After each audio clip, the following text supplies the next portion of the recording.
High students. So இதில் வந்து நம்ம 8th இம்பார்ட்டன்ட் லெசனை மட்டும் பார்ப்போம். ஹிஸ்ட்ரியில் மட்டும் பார்ப்போம். ஸோ இங்கே பாருங்களேன், ஃபஸ்ட்டு 2 லெசனை நீங்கள் ஹிஸ்ட்ரியில் 8th படிச்சிங்கன்னா 2 மார்க் வரும்.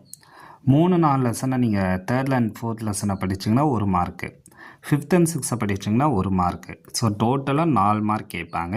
அந்த 4th முதல் 2 லெசன் தான் இம்பார்ட்டன்ட். ஏன்னா நான் கொஸ்டின் அனலைசிஸ் பண்ணலை, நீங்கள் பாருங்கள். ஸோ இதில் வந்து இந்த அர்பன் சேஞ்சஸை கேட்கவே இல்லை, சரிங்களா? அதை விடுங்க. இண்டஸ்ட்ரீஸை பொறுத்தளவுக்கு இந்த இயர் வரவே இல்லை, சரிங்களா? 2 கேள்வி தான் இது வரைக்கும் வந்திருக்கு. அப்போ development of education in India, so இது இம்பார்ட்டன்ட். பட் அதை ஓகேங்களா. அப்புறம் பீப்புள் ரிவோல்ட், ஸோ இந்த வருஷம் கேட்கல, பட் இதுக்கு முன்னாடி கேட்டிருக்காங்க. And rural life and society இந்த வருஷம் வரல, 2 வருஷமாக. அண்ட் அதுக்கப்புறம் இங்கே பாருங்கள், அப்போ advent of the European from trade to territory, அதுக்கப்புறம் பார்த்தீங்கன்னா development of education in India and rural life and society, people revolt. 5 லெசனை நம்ம படித்தோம் அப்படின்னா 4 மார்க் எடுக்கலாம்.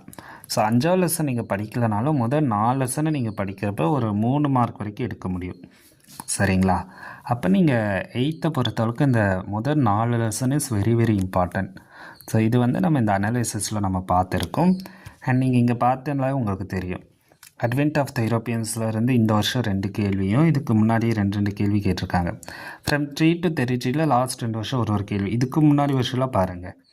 அண்ட் ரூரல் லைஃப் அண்ட் சொசைட்டியில் இப்போ கேட்கல, பீப்புள் ரிவோல்ட்டில் இந்த வருஷம் கேட்கல, நான் போன 2 வருஷம் கேட்டிருக்காங்க, ஓகேங்களா? அப்போ நம்ம இங்கிலேருந்து என்ன புரிஞ்சுக்கணும்னா, இந்த 5 லெசனுங்க இம்பார்ட்டன்ட். ஏன்னா நம்ம என்ன கேட்பாங்கன்னு நமக்கு தெரியாது, ஆனால் நம்ம என்ன கேட்டாலுமே நம்ம ஆன்சர் பண்ணணும். அப்போ இந்த எல்லா லெசனுமே நம்ம படிச்சிருக்கணும், சரிங்களா? அப்போ 5 லெசனை படிங்க, இல்லை 4 லெசனை நீங்கள் நல்லா டீட்டெயில்டாக படிங்க. ரொம்பவே அதுலேருந்து ஒரு எந்த கேள்வி கேட்டாலும் ஆன்சர் பண்ணணும். அண்ட் அதுக்குமே நம்ம வீடியோஸ் வந்து போட்டிருக்கோம், அட்வென்ட் ஆஃப் த யூரோப்பியன்ஸ்க்கு. இதுக்கப்புறம் மீதி இருக்கிற லெசன்ஸ்க்குமே நம்ம வீடியோஸும் நான் போடுறேன். அண்ட் நீங்களும் அதை நல்லா டீட்டெயிலாக படிங்க. Thank you students.